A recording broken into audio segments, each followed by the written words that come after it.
हर जगह की तरह इस्लामपुर ग्राम पंचायत की ओर से स्टेट फार्म कॉलोनी स्कूल परिसर में आमादेर पाड़ा आमादेर समाधान शिविर लगाया गया। शुक्रवार इस शिविर में इस्लामपुर ग्राम पंचायत के 2 बूथों के आम लोगों ने अपनी समस्याएं रखी और उन समस्याओं को सुनी गई।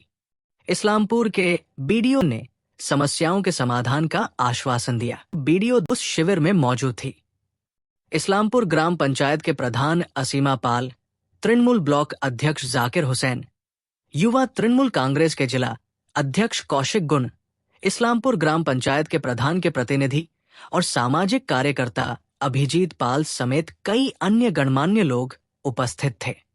हालांकि इस्लामपुर ग्राम पंचायत की प्रधान असीमा पाल ने कहा कि इस्लामपुर ग्राम पंचायत के प्रत्येक बूथ के लोगों को लेकर ही आमादेर पाड़ा आमादेर समाधान शिविर लगाया गया है। प्रत्येक बूथ के आम लोगों ने अपनी समस्याएं रखी है और जिनका समाधान हो सकता है उनका समाधान किया जाएगा। 98-99 পোলিং স্টেশন এরিয়াতে যে যারা ভোটার আছেন তারা উপস্থিত ছিলেন এবং ওনারা অ্যাক্টিভলি পার্টিসিপেট করেছেন। যে সমস্যাগুলো আছে স্বতঃস্ফূর্তভাবে আমাদের সামনে নিয়ে এসেছেন।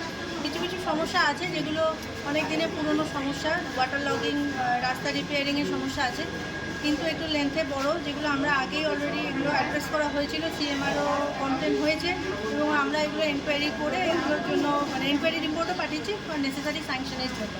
তো তাছাড়া অন্যান্য যে সমস্ত ছোট সমস্যাগুলো রয়েছে, এক একটা পোলিং স্টেশন কিছু যেহেতু 10 লাখ টাকা বরাদ্দ আছে, তো এখানকার যে স্কুল আছে সেগুলোর জন্য কিছু রিপেয়ারিংয়ের জন্য আমরা করেছি। আর তাছাড়া কিছু ছোটো রাস্তা যেগুলো অল্প রিপেয়ারিং করলে পরে সমস্যার সমাধান হবে সেগুলো আছে।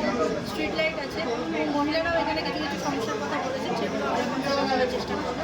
নোট ডাউন করা হলো, তারপর যেভাবে আমাদের স্কিম ফিল্ডে নামে সেগুলো খুব নজিরবিহীন ভাবে এরকম প্রকল্প মানুষ পাবে এটা কোনোদিন ভাবতেও কেউ পারেনি আমরা।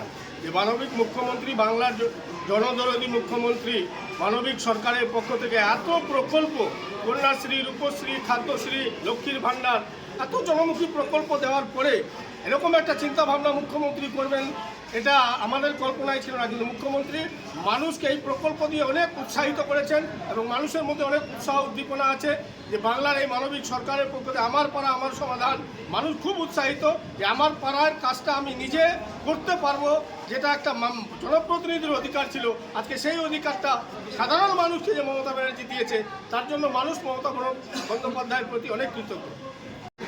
আমাদের প্রথমে বলি যে আমাদের 10 লাখ টাকা বরাদ্দ হয়েছে, আর 10 লাখ টাকা আমাদের এই দিয়েই আমাদের কাজ করতে হবে। এই স্কিম তো অনেক উঠে এসেছে, প্রত্যেকটা মানুষের আলাদা আলাদা চাহিদা রয়েছে, রাস্তাঘাট আছে, লাইট আছে, তারপর হচ্ছে ট্রেনের সমস্যাও রয়েছে, তো এগুলো সবই উঠে এসেছে। আর আমরা চেষ্টা করবো যে এরপরে আমরা টাকা অনুযায়ী কোথায় কীভাবে কাজ করতে পারবো, স্কিম অনুযায়ী আমাদের করতে হবে। সবাইকে মিলে কোন কাজটা আগে করলে আমাদের সুবিধা হবে, জনগণের বেশি সুবিধা হবে, সেই হিসেবে আমাদের কাজগুলো করতে হবে। ছোটো মোটো সমস্যা, রাস্তার প্রবল বর্ষাকাল চলছে, কিছু রাস্তা হচ্ছে রিপেয়ারিং করতে হবে, কিছু ড্রেনেজের সমস্যা আছে, বেশি কিছু সমস্যা নেই। আমাদের সরকার সার্বিকভাবে সব কিছুই করেছে, পথবাতি থেকে আরম্ভ করে সব কিছুই বসানো আছে।